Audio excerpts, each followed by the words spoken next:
So we have a bit of a right in front of us. We will take off in the South Caucasus with an initial analytical focus on roads and alleged connectivity that they should bring. I want then to take you to Central Asia and shift the focus from connectivity extractivism to extractivism through gold and green mines. And then I will try to connect these seemingly different sites to sites and infrastructures to where they come from, the broader development paradigm and mechanisms, and talk about why they do more damage than development. And finally, I will close my talk with what this all is about, namely matters of democratic concern. So with that, I want to take you to the heart of the road construction in Georgia with a vignette.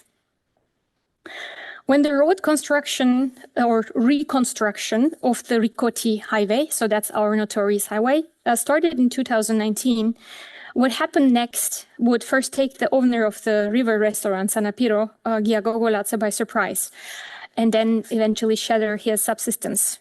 Look, I'm happy that they construct the road, but they narrowed the river bed and rerouted the river. My restaurant was flooded 7-8 times. I approached the construction company, which is a Chinese company, and they helped me with their equipment a couple of times, but they told me, we are powerless. This has to be decided by the roads department, the Georgian roads department. It is not our business.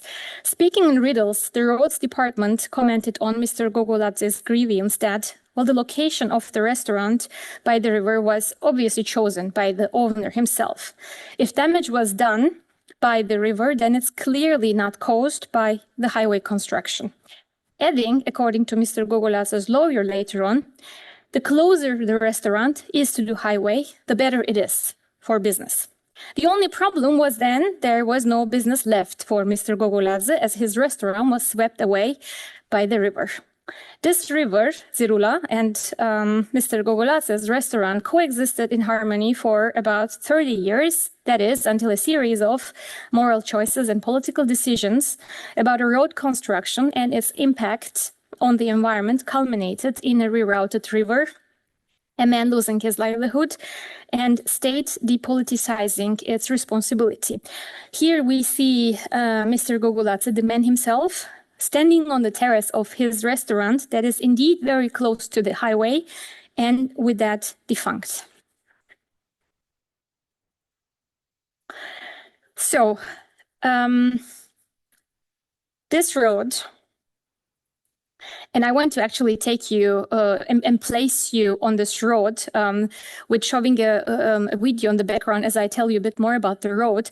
The video was taken during 2022, during, you could say, the high time of the construction works.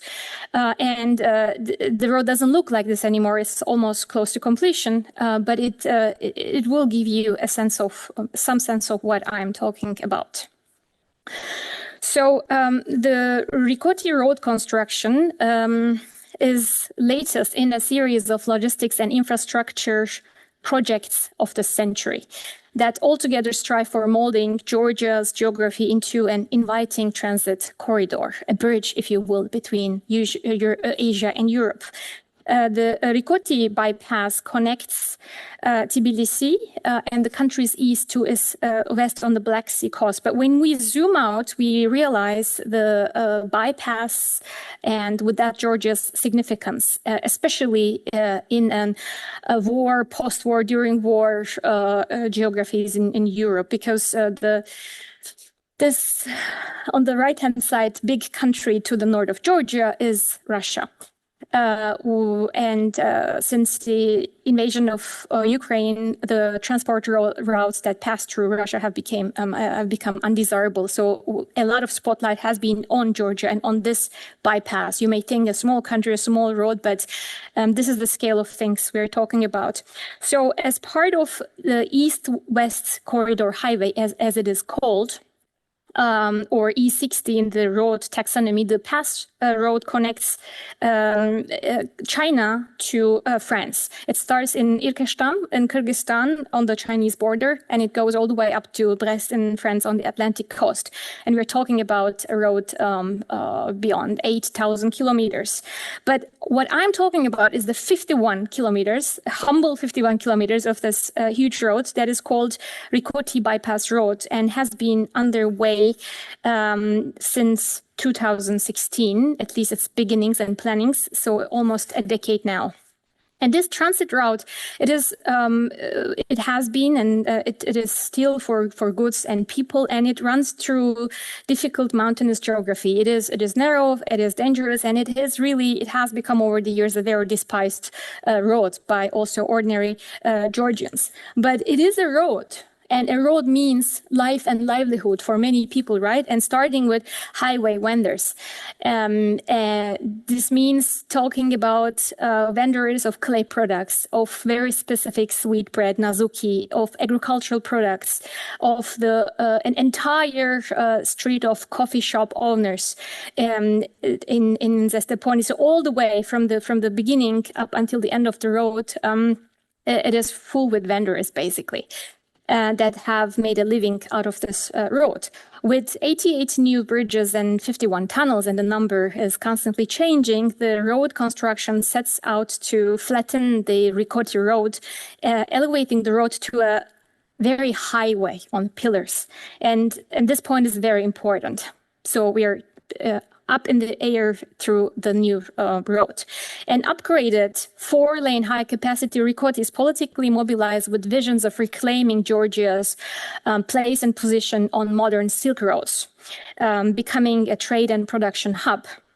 Just like the Belt and Road Initiative, which has the proclaimed goal of reviving ancient Silk roads and the East-West connectivity, Rikoti too is hailed as the project of the century by the incumbent Georgian Dream government. A better connected Georgia is a prosperous Georgia, so goes the argument. Variegated actors connect over its financing over the last years, over its construction, supervision, but also celebration across continents and contradictions and compromises, lending the road's character a legacy character. Constructed by some of China's largest state-owned contractors, this legacy project gives from afar an impression of a Chinese infrastructure. Is this China-built but not China-financed project a BRI project? Is this a road to Georgia's European features because it's also sponsored generously by a European Investment Bank?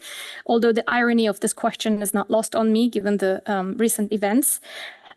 So what does Rikoti, a multi-actor infrastructure constellation, and I will unpack that, what I mean by multi-actor, mean for our understanding of today's transregional infrastructural interventions? With these curiosities and the need to sharpen our analytics of understanding how we are building new infrastructures, and we're talking about these infrastructures, we have spoken to more than 70 interlocutors from the international financial institutions that finance the project, design and supervision consultancies, political analysts, social justice and environmental activists, journalists, Chinese contractors and vendors in Surami and Zesteponi, as well as Chinese employees and taxi drivers.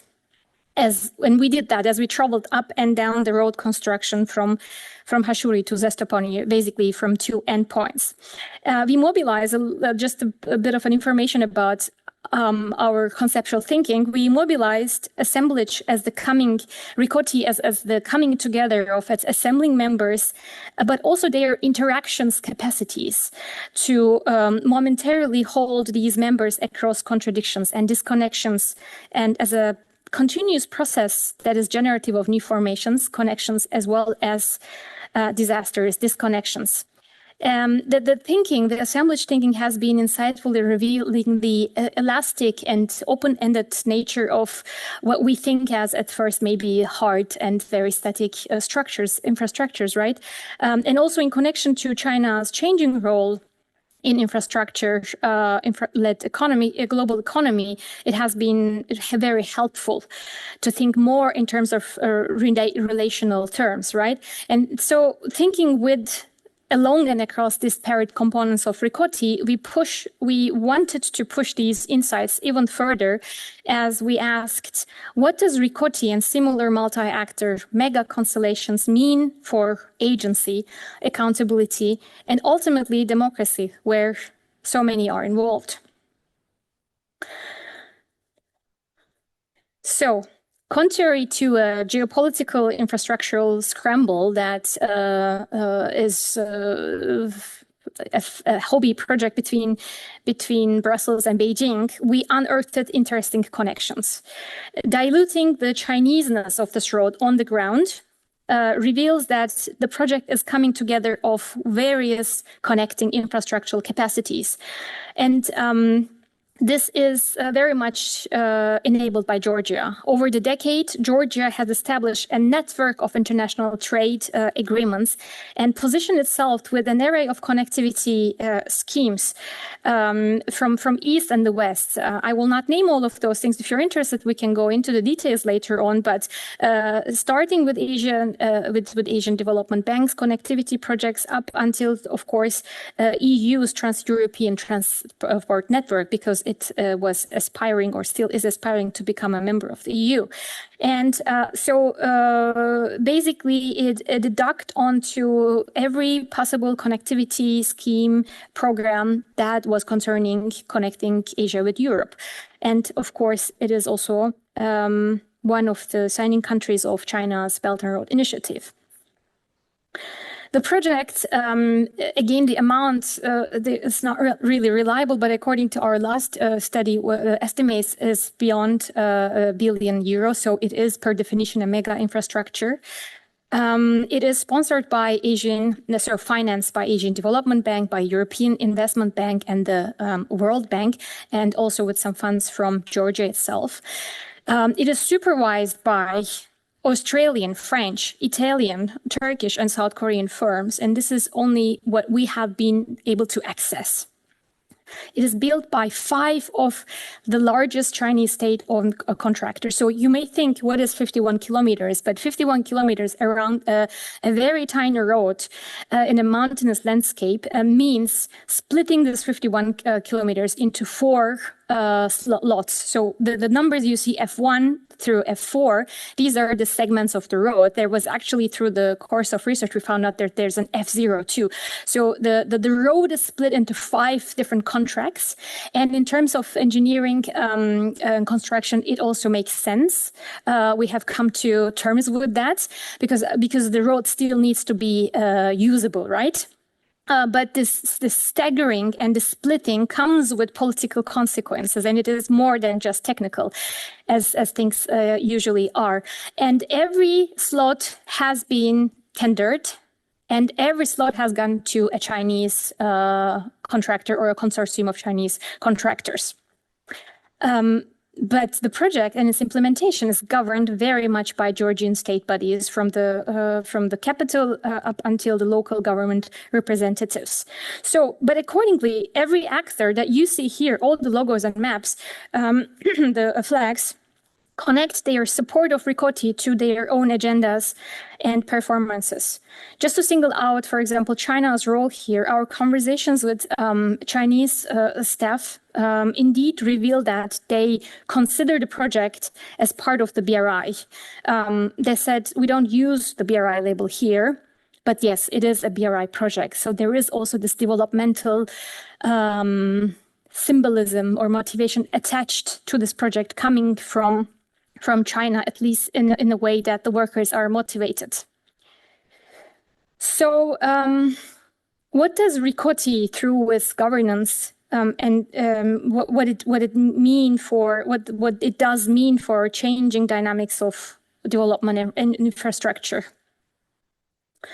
I want to highlight here 4 insights that rescale agency and accountability in the rhetorical and practical making of mega infrastructural interventions. I'm just checking the time. Okay. So 4 points. The first one is very important to underline for me, because Rikoti is very much a Georgian project in a disconnecting Georgia.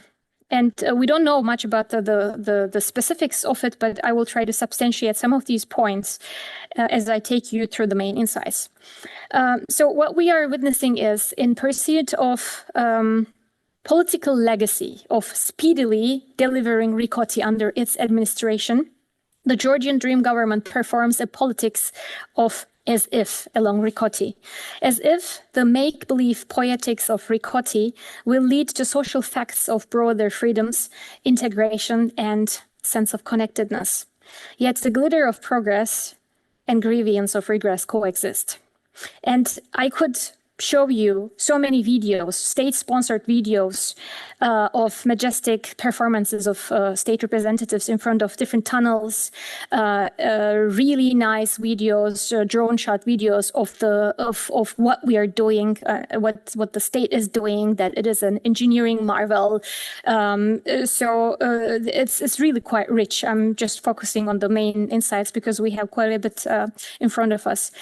But what really happens, what I mean with that is that the government centralizes governance along the road and with the road without centralizing responsibility, so without taking responsibility for what is doing on the ground, and makes sure that concerned communities, and there are many concerned communities, can neither talk to the companies, to contractors, nor to the government officials. At the end, existentially affected groups ended up during our research, we found out about the construction plans when the road actually started to be constructed. Or construction workers get paid, or later than agreed, with most not knowing whom they really work for. Some may not, or actually did not, live to see their paycheck. Because of the failing standards, people lost their lives. For the government, assembling with international banks, their standards and flags delivers the much-needed performative capacity to neutralize its infrastructural governance of ignorance and exclusion. So with that, global infrastructure interventions are very much interventions in democratic governance. Such multi-actor assemblages that allow involved capacities to conceal agency and diffuse accountability across unlocatable scales. Despite thousands of report pages elaborating on social and environmental impact assessment and monitoring, or the EU representatives boasting about being how they're a hard cookie when it comes to governance standards, the multi-actor constellation of infrastructures gives way to an accountability hide and seek. International banks and consultancies too seek to maximize their own interests as they hide behind the project owner. Project owner is the roads department in this case. And the project owner hides behind the international standards as it protects its projects of the century with a firm grip. So intercontinental infrastructures are then scalable methods and materialization of sociopolitical and economic dynamics that are as local as they are global, and they are mobilized by different international agendas for different audiences across Eurasia. And the trans-regional assembling of their capacities, of their connecting capacities, their rhetorics and governance underpinning Rikoti create a particular scalar flexibility. So as a device to scale, so to say, what Rikoti is for whom has been and is in constant flux. And we will see that this goes for other types of infrastructure too, but especially after February 22, what Rikoti is constantly changing. It has been attached and reattached to labels we have not heard before. It was part of the Belt and Road Initiative. It was never part of the Belt or Initiative, or it is now part of the Global Gateway of EU, and it will keep changing. It is part of the Middle Corridor that was initiated by Turkey, or was it ever initiated? So it's a constant way of labeling. I was here first, and now Georgia is ours, or this road is ours. And this is the reference to constant choreographies, because it is, of course, it is a road. You cannot unbuild it as quickly, so there is a static element to it. But what it does on a greater scheme of things for sociopolitical landscape and how it paves the way for a further mobilization of such infrastructure for political legacy, it sets a precedence. I don't know if there are any global China scholars here or interest here, but I still have to add this point too, because the Belt and Road Initiative that is also attached to this road or not attached, it depends at what point you're looking at it. The initiative is as much as an infrastructure construction project as it is a finance project, contrary to the common conception of the BRI scholarship. And this is referring to the fact that the puzzle of, is BRI still living? Is China still financing? What is China doing? And while we were having of these conversations, Chinese companies have found different ways, much more innovative ways of involving and being and present and building. So now they are winning tenders that are financed by development banks that the Georgian government takes on as loans, right? So, but the point is, Rikoti, where Chinese contractors comprise one of many subset of actors, is a modality of the global infrastructure-led capitalist development paradigm, wherein China's engagement is a part, and it's consistently multifaceted and shape-shifting. So questioning what else out there in the global political economy of connectivity surrounding Georgia, and within Georgia, co-shape Rikoti's implementation, its governance, and its legacies. And this kind of connecting the both sides of the coin allows us to escape scalar confines and the center agency and overcome the artifactual binaries of outside global geopolitics and the inside everybody lived experiences. We do not have to choose our battles. They are very much connected. It's just what allow ourselves to see and communicate. And so let me revisit the question, whose legacy is Rikoti then? And what is Rikoti's legacy? Rikoti is unfortunately creeping authoritarianism in material form and a monument in the making to long-lasting legacies of harm, as it further naturalizes and normalizes exclusionary and elusive modes of operations. And it is a joint legacy, this is also very important to stress, of disconnecting political fantasies that emanate from Tbilisi, Beijing, and Brussels, as they skillfully further distance themselves from lived exigencies and grievances through a new bypass road. The pillars up in the air you see, so this is a picture from Rikoti 22 during its high time of its construction. And the pillars you see is what I meant. So everything is being really elevated. And you can imagine what happens to the villages that were on ground zero, what happens to their connectivity. The vendors say nobody is asking us anything. It is the government's business. We can't interfere. The municipalities say, or they said, these are quotes from my interviews, we don't have anything to do with it. It is the central government's project. The roads department says everyone dreamt of it. Now we are building it. This research is dedicated to all those affected by the construction of the road in Imereti and Şidakartlı provinces, whose stories reveal the cost of authoritarian infrastructural development. Checking the time. Okay. Good. Point landing. But I want to give you an update on this, a very, very disturbing update on this, because as we speak right now, Asian Development Bank is having its annual meeting with civil society representatives, NGOs, etc. in Italy, Milan, as we speak. And in preparation of that meeting, Bankwatch, an environmental NGO that watches banks that finance such projects, is also there. And they have published an update on the road. And when you, I don't know what you feel when I take you through some of these points. Maybe you think, oh, yeah, it's just another scholar trying to being over dramatic and saying things for the applause. And I wish it were the case, but everything that we found out in our in-depth multi-scalar study, or thought it could go to great lengths and impact, unfortunately, it is what happened. Just to give a couple of examples, is that now the villages are. Some of the villages are really cut off the new road, and the roads department is refusing to give them neither bridges nor more buses. It means that some of the villages that it could just, they had connectivity, and don't forget, we are talking about this is in the name of connectivity, right? So now they have to actually walk sometimes up to 3 to 5 kilometers to the highway, to get on the highway that they had in front of them.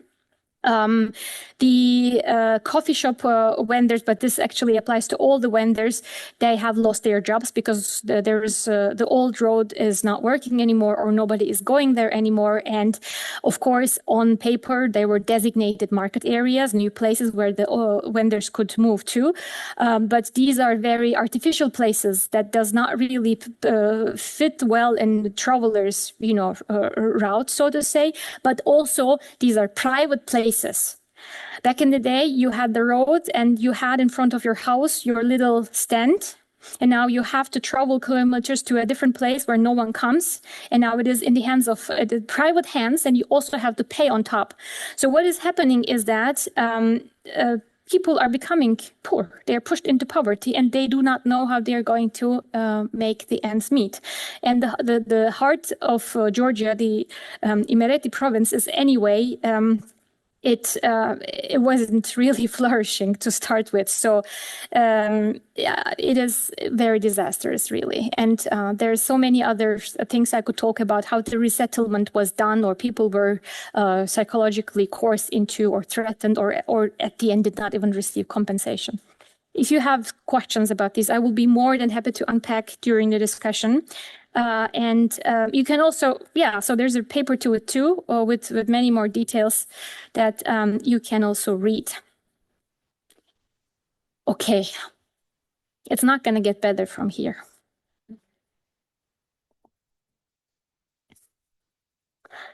Now, from a road that was and is claimed to bring prosperity to a gold mine in Kyrgyzstan that was also meant to do the same, actually. It was meant to sow the seeds of development, but in a different scale, lifetime. It was 30 years ago. So what are you looking at? You're looking at the Kumtor gold mine. So the name of the mine is Kumtor, and it is at 4,000 meters above sea level, which means it is one of the 2 permafrost mines gold deposits worldwide, the other one being in Chile, Pascua Lama. So it is, permafrost means glacier mining. This is an image I have a very difficult relationship with, and it's an image I like to share in different talks for 2 reasons, particularly, because for one, it says a lot. Because it also stands for a lot, of course, says different things for different people. And secondly, it is still going on. So we're still mining, and we're still mining glaciers. Let that settle for a minute. So this mine was commissioned in 1992. A year after Kyrgyzstan gained its independence from a dying Soviet Union. And it was commissioned to a Canadian mining company. And it was made possible by funds from European Bank for Reconstruction and Development and World Bank. And the international agencies supported the development of gold deposits that were discovered during Soviet times when Kyrgyzstan was part of the Union. They advised to focus on gold mining sector as a way of writing the independence era in gold, and for kickstarting economic recovery, basically, after so many years of command economy that demanded a lot of restructuring and indebtedness. 92. So 96, 97, the mine started to operate, and the country and the politicians were very they're hopeful about what this mine would do bring to the country, because Kyrgyzstan, compared to, for example, Turkmenistan or Kazakhstan, does not have the gas or oil reserves. So gold was the thing to do. And shortly after the mine started operating, it's the beginning of, so basically from 98 on, with the first toxic spill that involved also cyanide solution in it. The promises of the gold of gold mining this stopped, basically. I mean, it became clear from that point on that this mine was going to do something else. So many other things than what was promised. And one after another, other gold mines started to be operational in different parts of the country.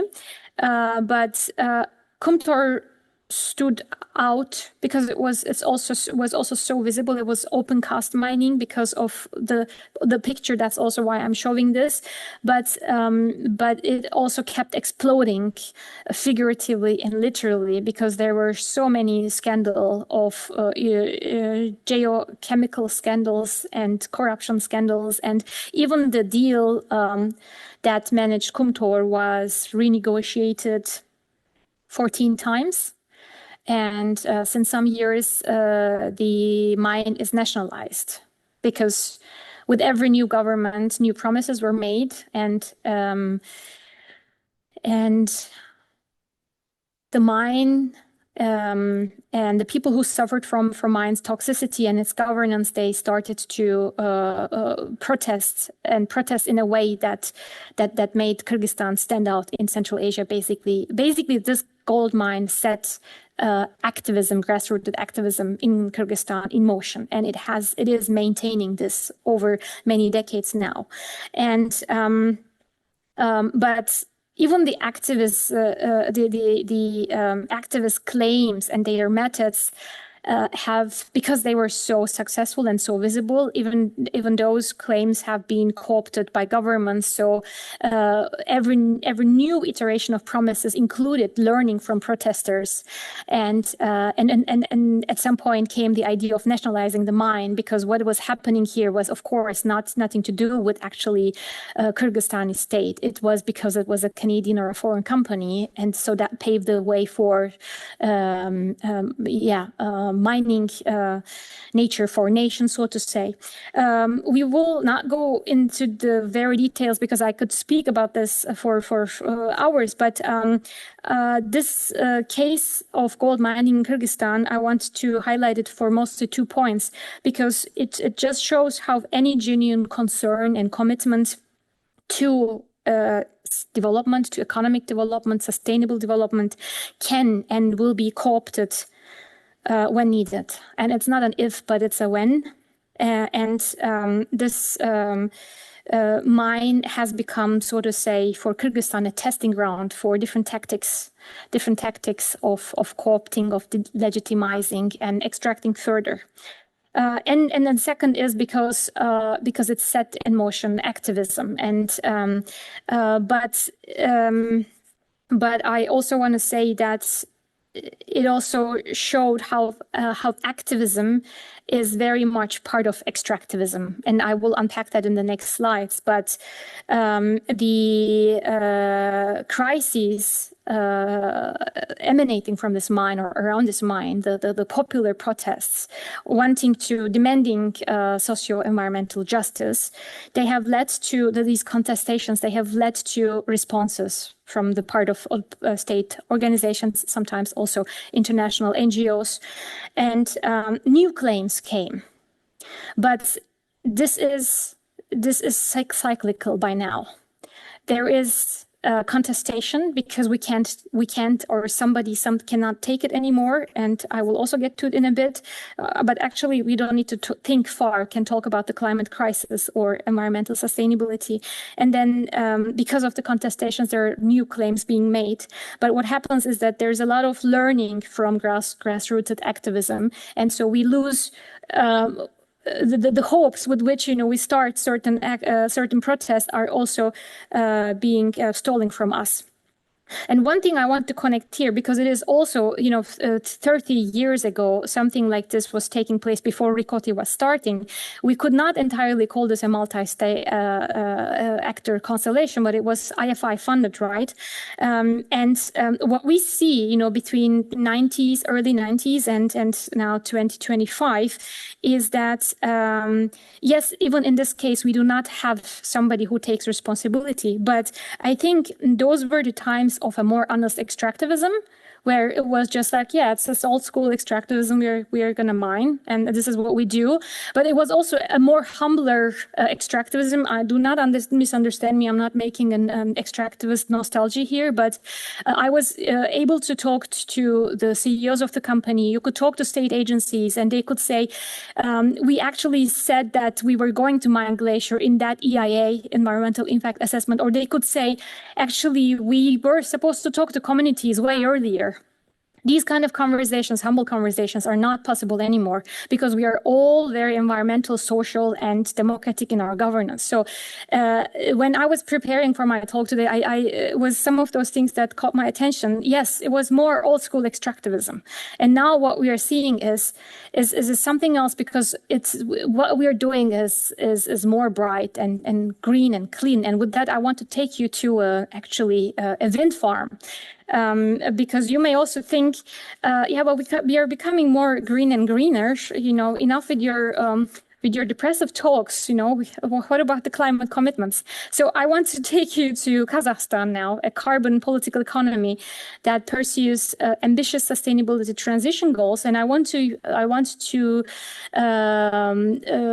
take this case on board before connecting back to how extractivism also has been evolving through and with different infrastructural projects. Looking at time, how much time am I left with? Oh, that's not much. Okay, so we are looking at the Janatas wind farm. Well, we are not looking, you're seeing the little icon up there. But Janatas is a town in south of Kazakhstan. And I realize I don't have so much time, so I will really focus on the key points here. But why I want to talk about this is because Janatas was also during the Soviet times was a single-purpose mining town. So it was a Soviet urban utopia, and these utopias were all across Soviet Union. They would be set up out of nowhere as soon as you had a deposit discovered, right? So then the town became a mono town, and then there were the cluster, the extracting and the processing clusters were built around. And so Janatas is one of those mono towns, but contrary to most of mono towns, it still continues to exist because after the collapse, most of them could not sustain themselves because they were highly subsidized. So it is still a monotown because they continue to produce phosphate. And in 21, Central Asia's, not only Kazakhstan's, but Central Asia's first wind farm of this scale becomes erected.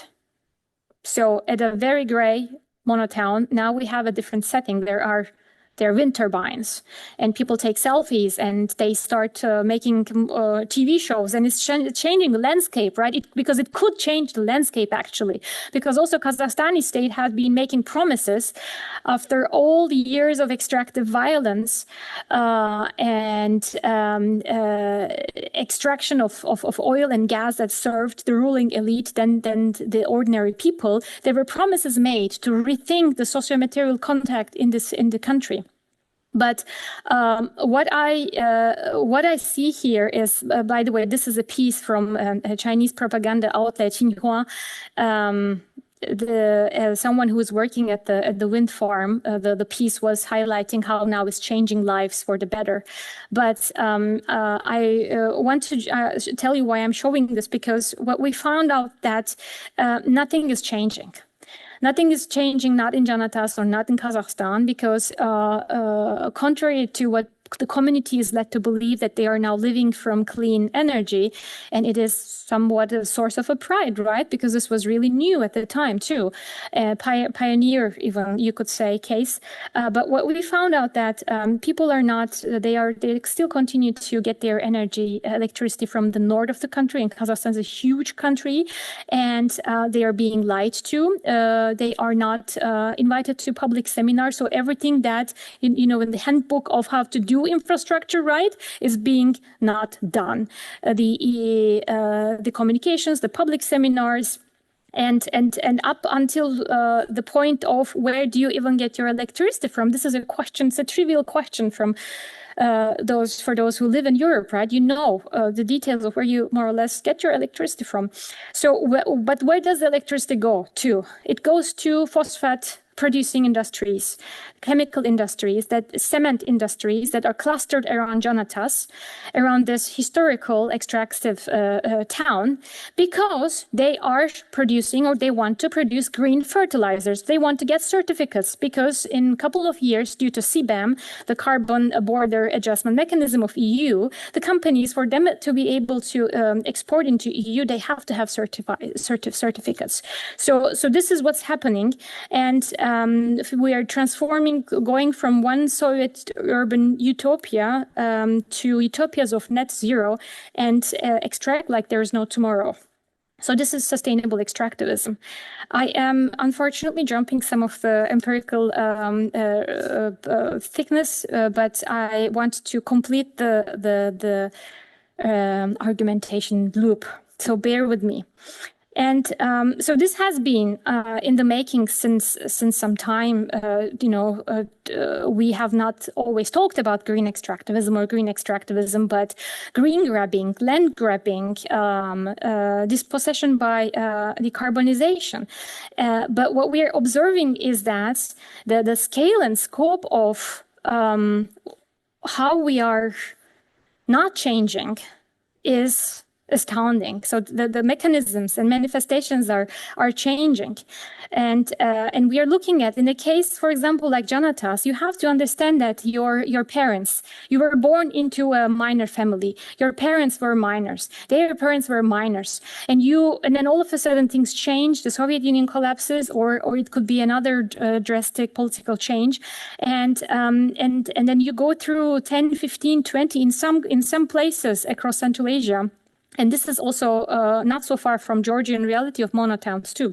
And nothing happens because system collapses, and then you fall into depression, economic and psychological depression. So this one life is of being a resident of monotown. It's ingrained in you, but you are a new generation and you want to do something else. And then there is a wind park.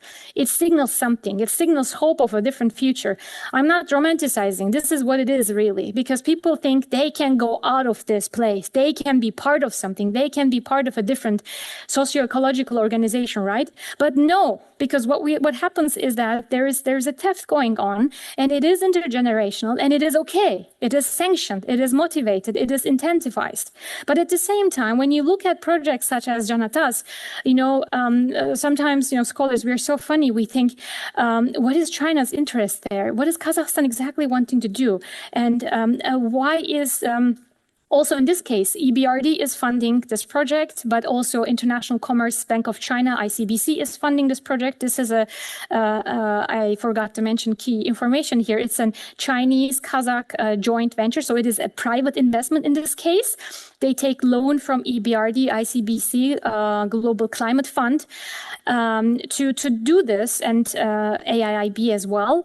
And then you ask these questions, what are their motives? The thing is, this is a reality. This is a reality to attune to market and geopolitical dynamics and crisis. After Paris Climate Conference, everybody is trying to get their accounts in order, and it is about focusing. It's about the scale. Where do we get most reductions emission reductions. It is not about how to rethink this thing, right? So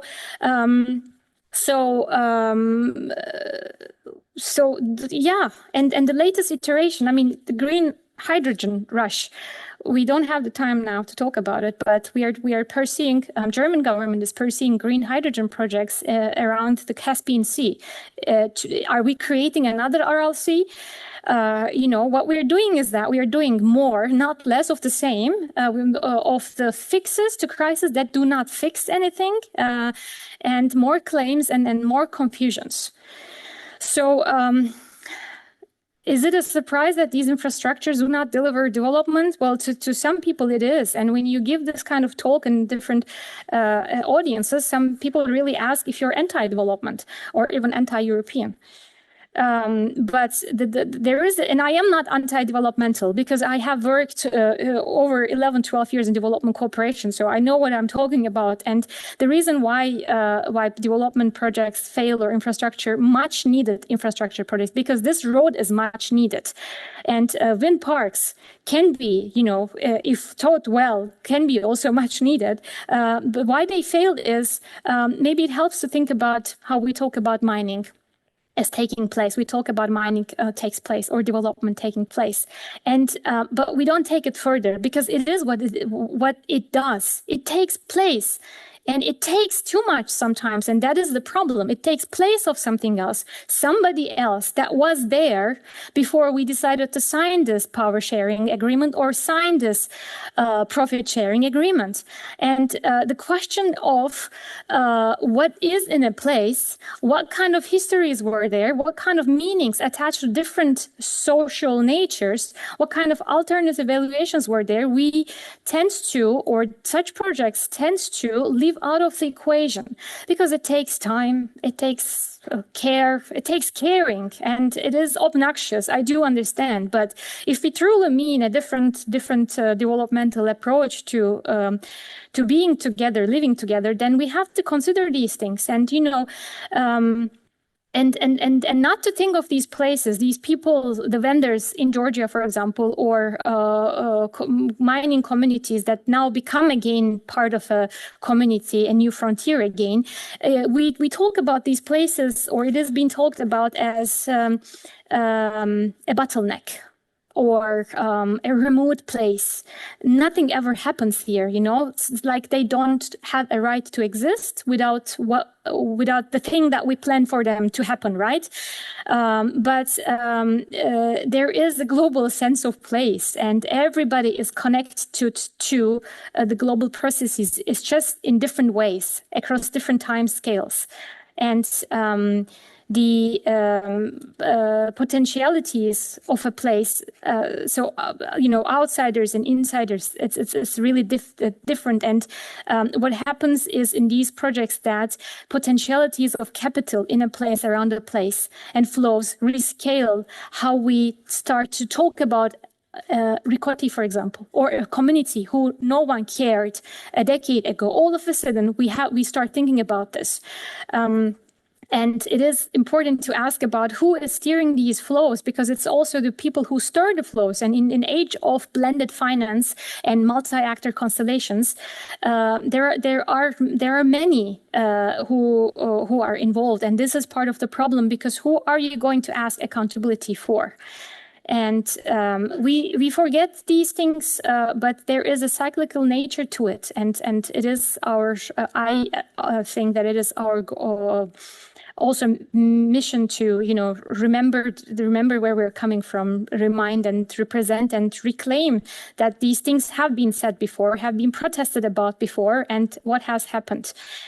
I am thinking of the time. How much time do we have? 5. Okay, so let me put this on and then give you the key point. And what we are looking at is not the singular, when we zoom out of these individual infrastructure projects and infrastructure site, is what we see is that we are witnessing a recasting of geographies of resources. And this is again not linear, and this is not again, yeah, now you are, in the 1960s recast as an rare earth metal frontier, and now you're done for that. No, because for 30 years maybe you are that, but then mines die out, and then 40 years later you become a part of a gold frontier. 30 years later, you became part of a wind frontier. So there is a continuous recasting of geographies depending on how different matter flows and technologies and practices, performances come together, and there is always a rush. We are in a rush because it's about who gets first in, who gets the deposit, and who gets the first wind turbine, who gets the first deal, and to make this cohere. The nature needs to be rendered investable. Countries need to behave business friendly, and then all the while the facts and consent, of course, have to made to cohere as well. And this involves emotional extractivism too, because people's realities are used and abused over time, especially if you're coming from a long line of industrial families, for example, right? And towards the end, I want us just to remind you where we are coming from. From the 70s, there was a time we thought there was maybe limit to growth, and then the first Earth conference, and then there was the Rio summit, and then we started getting better at this numerical experiences of going bigger and better with the indicators. So we wanted to eradicate poverty by 2015. It was the first round of development goals, the Millennium Development Goals, but we didn't have enough indicators. So what we did was that we went all out, and then we decided to leave no one behind by 2030. So we came up with 17 goals and 169 indicators. And now we're talking about sustainable mining. I wish I had the time now to show you the members of this council. It is a very prominent. It is the International Council on Mining and Metals, basically, and they are talking about sustainable mining. And their members are one of the biggest oil and gas extracted companies, BHP Billiton, Rio Tinto, and Anglo-Saxon, what have you. Yeah. My final slide. Can you bear with me, Georg? Can I have? Yeah, because this is actually the key one. So it would be a pity. Connecting back to infrastructure. Infrastructure can be understood as a matter that moves matter. It is one of the most prominent definitions put out by Brian Larkin. Take, for example, Rikoti in Georgia, right? It has been upgraded so it can move more matter faster. But I would like to go a step further, and taking, for example, the case of mining, suggests that infrastructure is also a matter that makes other matter. Think about geological infrastructure, such as geophysical maps, or even social propaganda, or licensing processes, or neoliberal policies enacted in authoritarian politics. They're all infrastructures on their own right, come together and make gold as a resource. But it is also matter, infrastructure as a matter that unmakes other matters or tries really hard. In case of Jonatas, for example, it unmakes this wind infrastructure. It is much needed.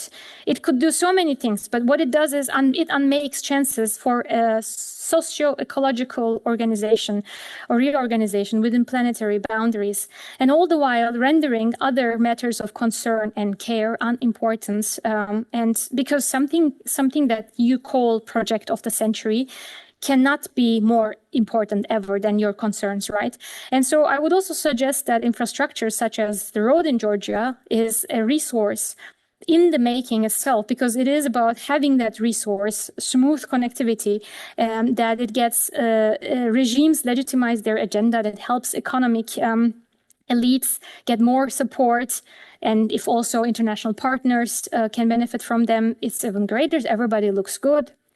And same with the wind farm. It is a resource for, first of all, for the fertilizer producing industries. And it is even better that it is green, because it's a green resource that allows them to greenwash their products. But it is also a political greenwashing infrastructure.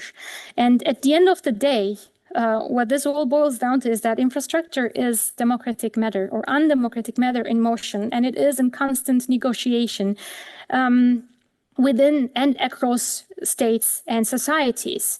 It is visibly invisible and invisibly violent until we start talking about these things. But you have to go places and you have to study them. And as Rob Nixon puts it, such slow violence of fast infrastructure is not spectacular. It is not instantaneous, but it's incremental, it's insidious, it's accretive, it's torture, and it plays out of sight and not newsworthy. And it is these microaggressions of mega infrastructures. You know, when I talk about democratic matter, I don't talk about something that is super mega. It is these moments of environmental impact assessment, how you conduct your social corporate social responsibility, things like that, where the social natural democracy fails. So such multi-actor constellations, they're not Chinese or Georgian or Kyrgyz. They're very much inscribed into national socio-political agendas, but they are also local manifestations of the global patterns of development. And what is important here is that they give a way to hide and seek in accountability, because it is difficult to ask responsibility. Who is responsible for that? And in that case, we are all part of responsibility. And I'm afraid also researchers are part of this responsibility. And so it makes sense to research different infrastructure projects in different shapes and across different geographical and sociopolitical settings, and to do this time and again, because to reground and to repoliticize, zoom in and out, for sketching out the dynamic patterns that I have referred time and again as choreographies here, but as well as how these movements change, because they do change, and then would that change our society, state, and nature relations a long way. I did have time only to talk about 3 such cases, but the Environmental Justice Atlas, if you have not seen or heard about it, I recommend you to click on it before Georgi takes my microphone away here. It just showcases thousands of, in this case, we see 4,300 conflicts, I think. They are driven by different types of not just mining projects, but also renewable projects and connectivity projects that uproots different communities' lives, basically. Kyrgyzstan is also on it. I have been contributing. I should also put Rikoti on it, I guess. And with that, thank you so much for bearing with me.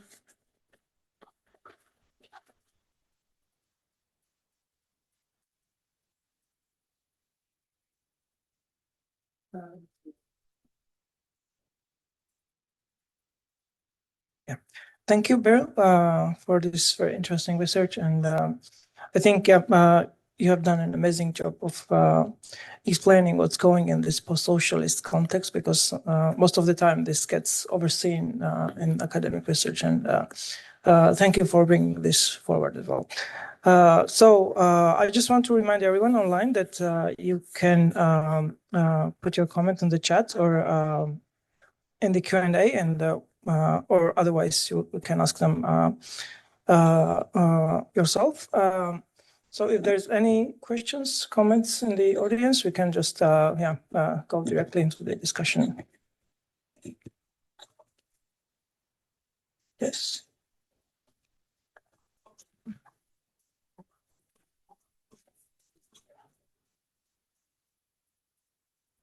Yes, thank you so much for this, Beril. Really interesting, all of it. Just to start out, I wonder if you could say a little bit about ownership going forward of these infrastructures. I'm thinking particularly of the road. So you showed a very nice diagram of who is constructing it, so on and so on. And then there was something about a fee as well for using the road, but who will own the road, and what is the long-term plan for it? And yeah, or is the money maybe is the profit maybe mainly coming from the construction phase, or is it also from user fees? Or yeah. Do we collect, or do I answer?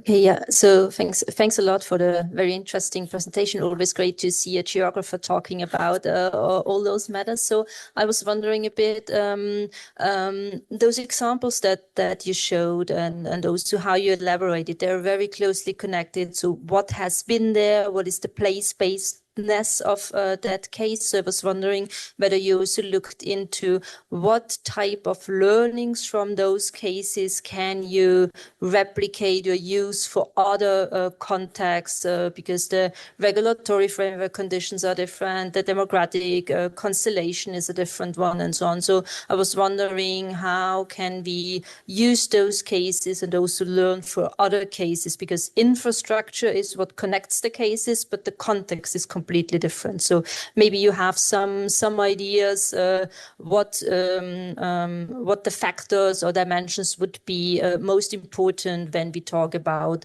learning from such cases. Thanks. Maybe I'll start. Yeah. I'll start with with Gudrun's question. Well, context is not completely different at all.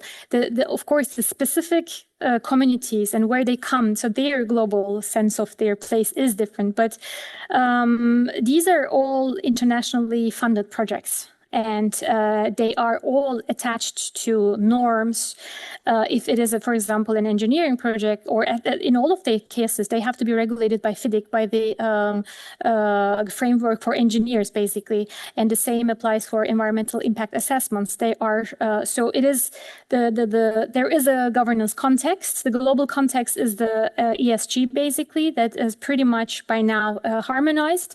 But the national context is, of course, it differs, or I wish it differed even more, because in its implications, when you look at the fine-grained authoritarian exclusionary governance of the project, not even that differs. It's just, it is the tactics are different. For example, if you look at Kyrgyzstan to Georgia, and unfortunately there is then the learning part of your question, there is one thing is what we learn from, but the other thing is what the governments learn from each other, and the large-scale infrastructure projects learn from each other, right? So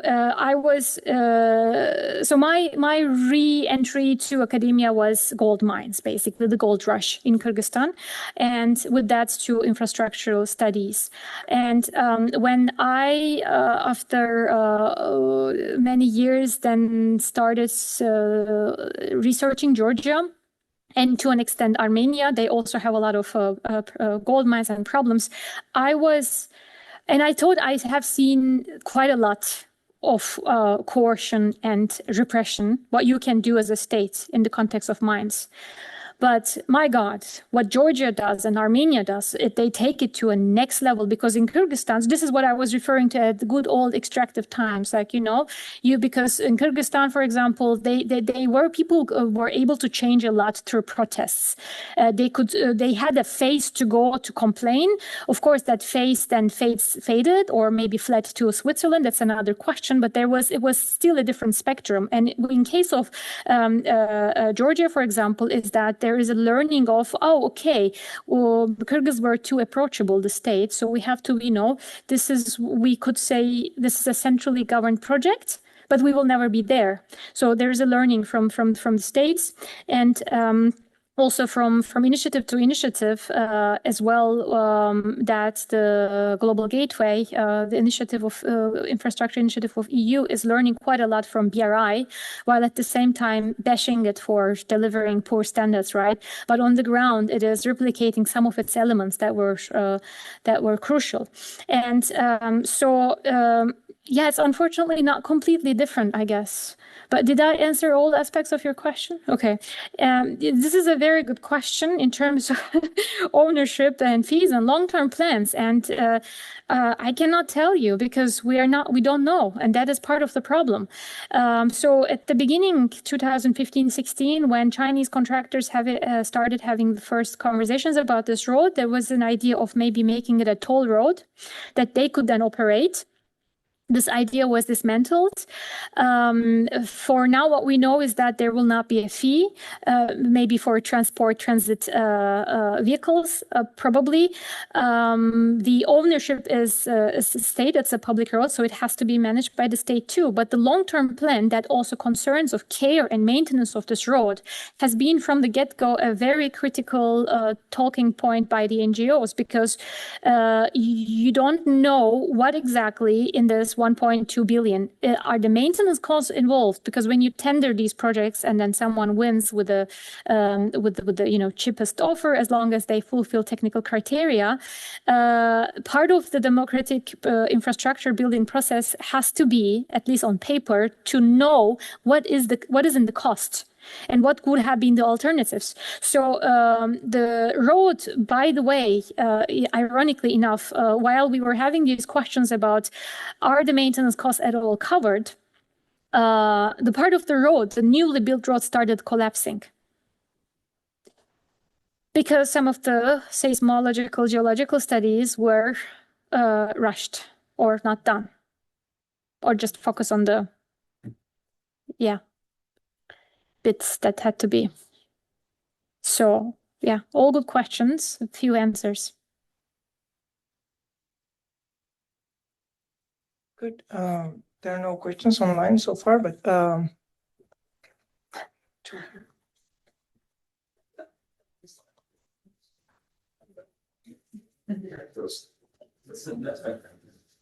Yeah, hi. Is it on? yeah. Yeah, okay, cool. Thanks for that. It was a great presentation, so knowledgeable and so rich and learned. Thank you. Two questions. So firstly, it's been super clear that this is happening in the sort of fault line between Europe and China and the geopolitical tension. I think you haven't mentioned the US once in this presentation. And Who? the US, the States of America. And that's sort of interesting, I think, right? Why would you do this to us, Niels? Okay, sorry. So yeah, how are they involved, or when or not, or so that would be interesting. So second question is, I mean, I can sort of the infrastructure project. One way to think about it is as a spatial temporal fix, right? It's a reaction to global overproduction in the capitalist system, all that. So that seems, so that's a global context, right? Explaining a little bit why it's happening and when, if not where. But the gold mine it's a global perspective on the gold mine. It's harder for me to think about. So if you can tell me about that. Why is that happening? Is there always demand for gold, or does that fluctuate? Why is that happening, or why was it happening at this particular time in a global context? I understand why Kyrgyzstan wanted it, but the global context for that would be interesting. Thank you.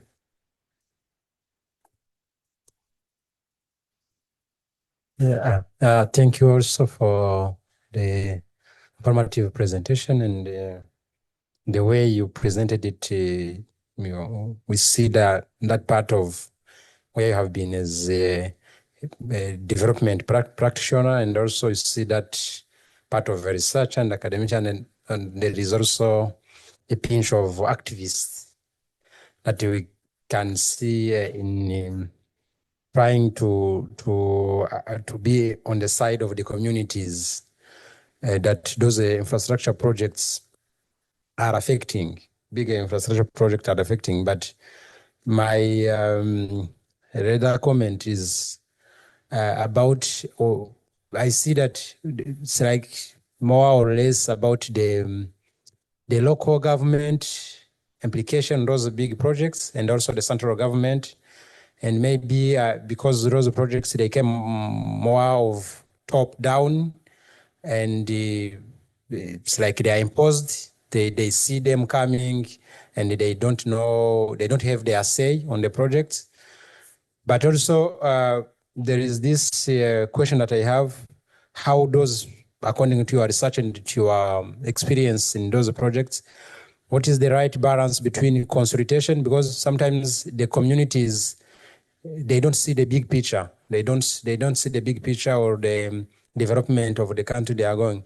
And also the central government that is supposed to do the consultation within different communities, they don't have either time or enough resources, or of course also the political will to do those consultation. But I like the slide where it was talking about infrastructure projects as the matter that moves matter, or that matter that makes matter, or make matter.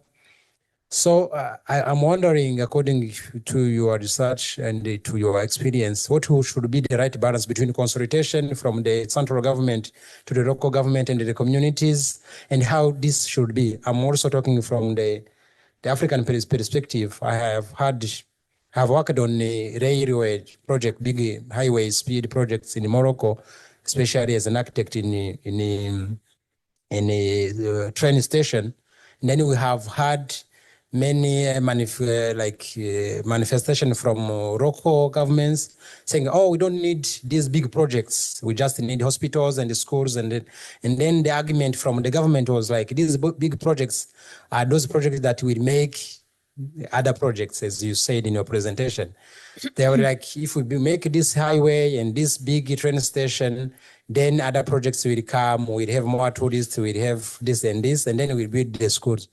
So my question is, how do you find the right balance, and would really be possible for the top government or the central government to consult every communities where the project will pass? Thank you.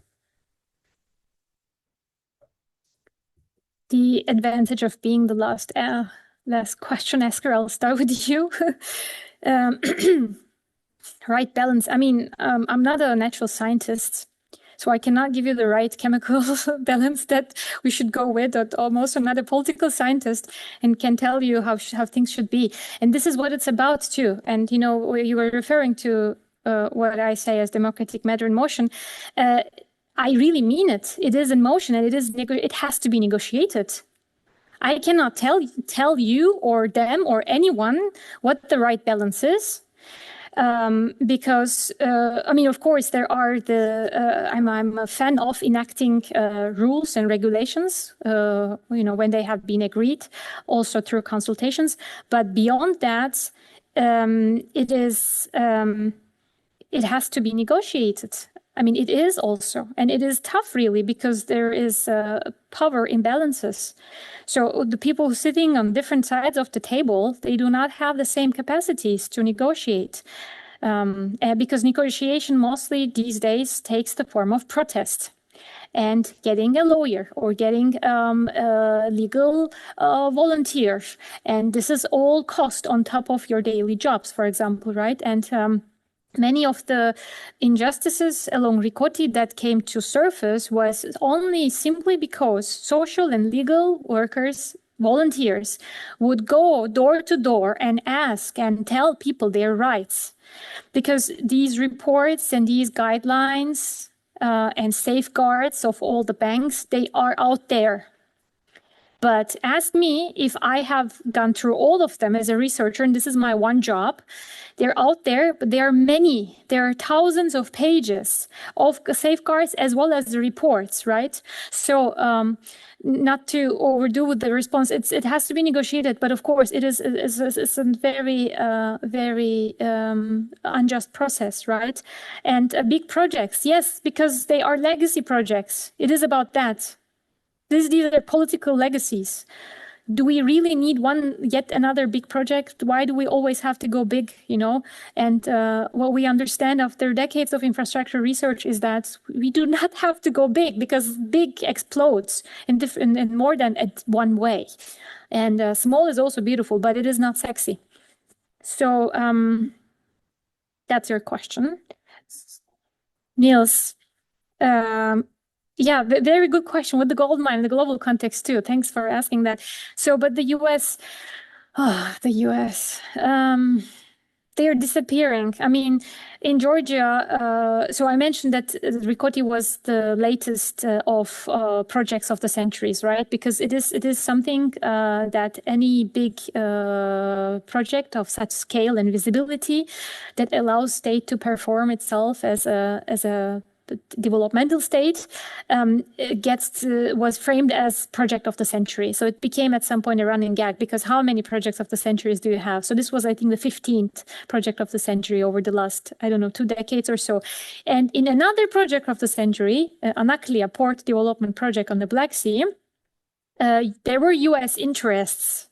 I cannot go into the details now because there was a huge scandal and a legal case, even if I'm not wrong, with certain US senator and another Chinese bidder and company. So now there is still no port, but I think it was retendered again. So they were somehow involved. And in case of Central Asia and Kazakhstan, actually, USAID, so US Development Agency, has been very influential in countries' energy transition. So setting up the framework for the bidding auction, right? Yeah, the switching from tariffs, feed-in tariffs to auction system of how to trade renewables. I don't know if this is going too into nitty-gritty, but anyway, they have been basically, with their technical knowledge and expertise, very influential in one way or another. And when they come usually, well, now they won't be coming anymore, but they come with huge projects that make look SIDA, DANIDA, or GIZ look ridiculous, really. They have this a lot of money that they pump, right?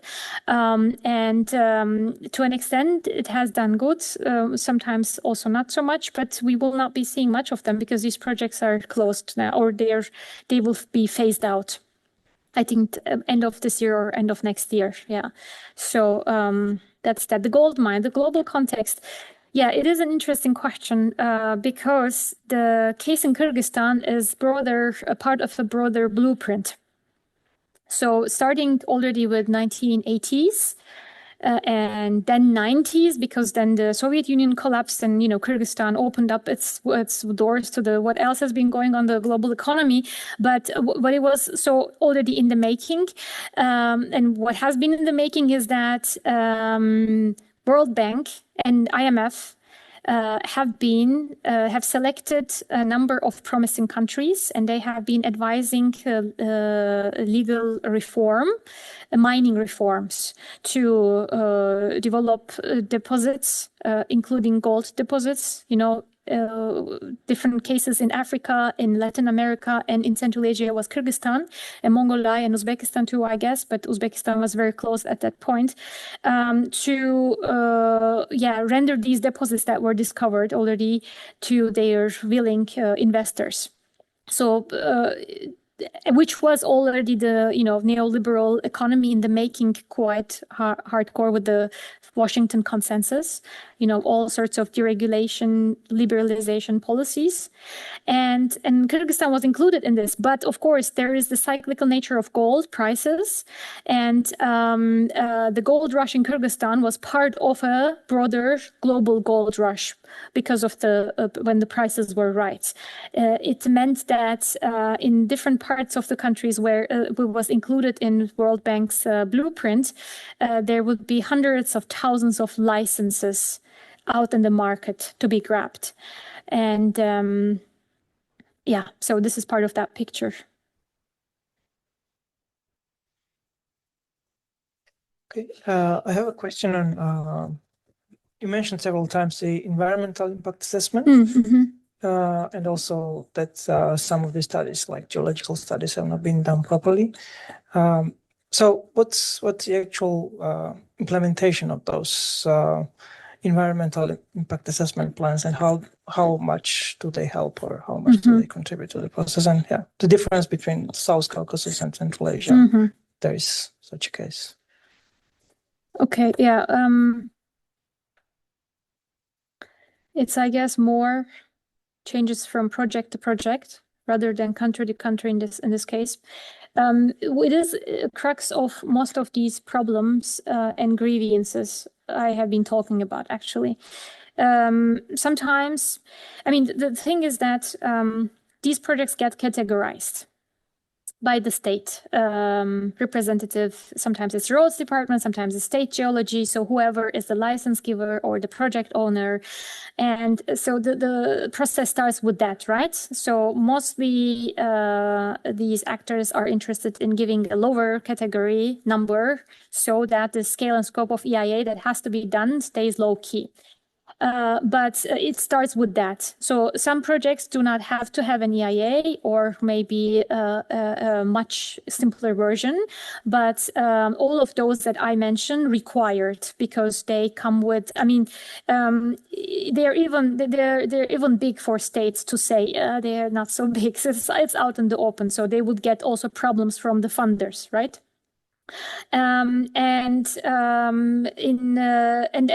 the EIA gets also tendered. So somebody has to implement the process, and it depends on the contractor, also political and moral standing. For example, the EIA of the Janatas wind farm, I was surprised. I never read a report like this. It was so blunt and so.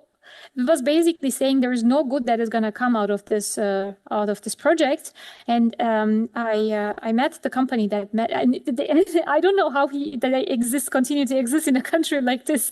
But they said, look, this is what's going to happen. But they of course did also extensive bird watching and monitoring. So they did everything they had to be, but it was very honest.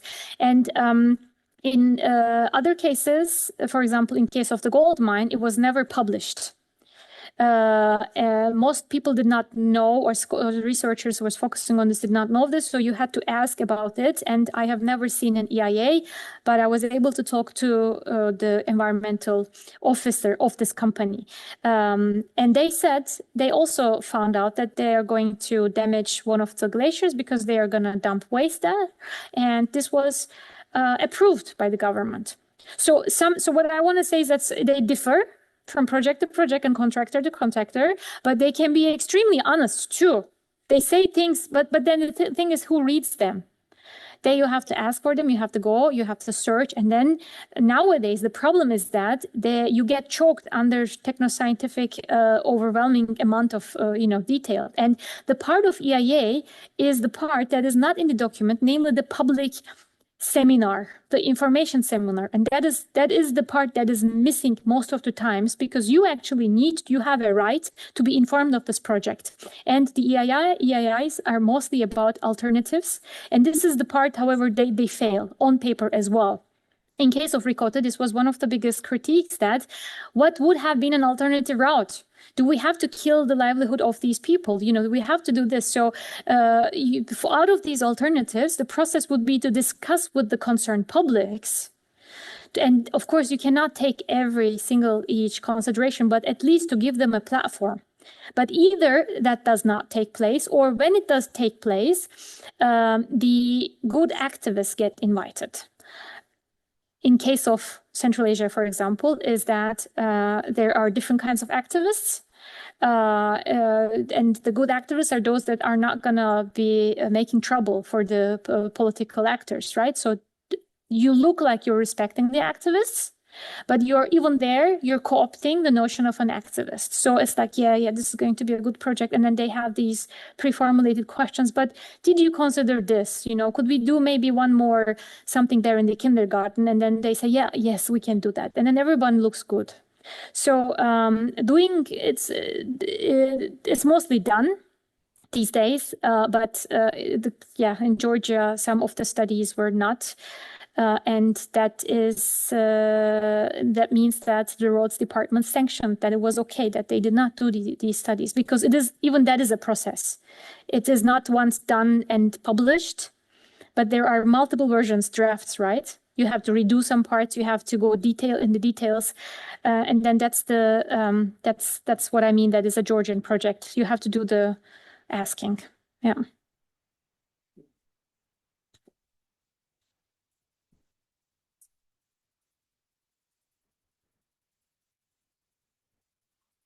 Thank you so much for this talk. I have I don't know if you know this, but I have a question that have been in my head for a while. That what about the planning of this, or the planners? I see in relation to this, the old road, right? It's the one that we see goes around, right?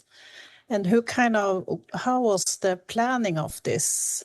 How the new road is taking the way through the country, as to say. And also I got this, you showed this with the picture of the restaurant owner. I think it was with the just coming a road towards, and also like, are there many protests around this from the public? And what is kind of the, and you also mentioned, now I say many things here, but you also mentioned this geological surveys kind of that was not really well done. So that was my question in relation to the planning and who is responsible. Was it the Chinese company, or was it, how was kind of this done by the state? And Well, this is the I want to say beauty of the Rikoti, or the Georgian state, but I don't mean it in a good way. Of course, they have done. I really hope no one tries to learn from this case, because there are so many tactics that can be learned from how this road has been planned and executed and now performed. Roads department is the owner of this project, so they take on the whole responsibility. The Georgian government takes this micro infrastructure here. They took the loan, the Georgian government, from these bodies, and it means that even when you would talk when you would talk to the international financial institutes, when you would to banks, when you would talk to consultancies that were part of the design technical planning. So every time we talked to any of these people that you see in this diagram, they would always send us to the roads department. Everything ended up with the roads department, which, by the way, in parentheses, most of the potentially interesting interviews are blocked by the roads department. So each time we would talk to a stakeholder, next day another interview would get cancelled. And roads department also refused to talk to us. I started making a logbook of the phone calls and the emails we have written them. And then at the end, it was a tweet back in the day when Twitter used to work, that I made, that then they invited us for an interview. But so they are responsible for tendering everything, supervising everything, even the supervision of the road that they supervise, right? And the planning was done by design consultancies. It was tendered internationally, but this process, even they were independent, but they were not independent. So everything was extremely closely monitored and centralized by the government. So that's what I mean when I say the government centralized the governance, but not the responsibility. Because then it would mean, when I finally was able to interview them, they sounded like they respect the authority of everyone that is involved in this project. That, well, this is not something we can, talk about because there are design or supervision consultancies. So it's a ping pong. But it was futile to go back to them and talk to them, because they would say, look, it's really, when in one of the slides where I say our hands are tied, this is it really. You would talk about municipalities where the road, is impacting them the most. And they even they were saying, we have nothing, we cannot say anything. They called it the project of the century. They said it's a state's project. And you felt it all the way. And the protests, so the same goes for the geological surveys. Yes, of course, they were done within the framework EIA, but how they were done, how much, you can do different studies differently, right? And it's their responsibility. protests. So now there are some protests I have found out because people are losing their connections and they face poverty.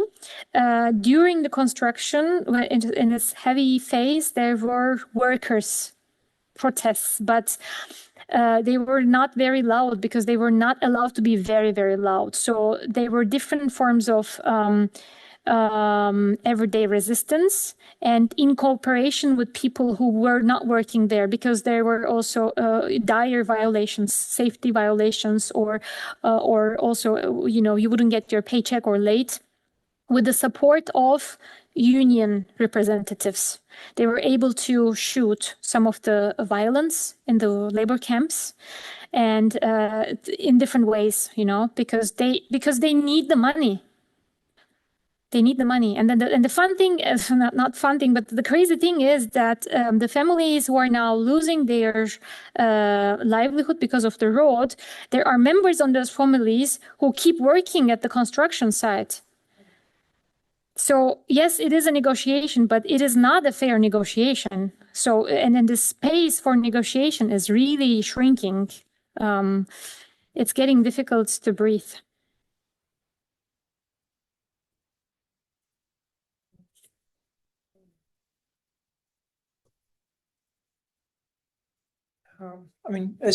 Since there are no more questions, I guess if you want to add anything else to the discussion, otherwise, I guess we can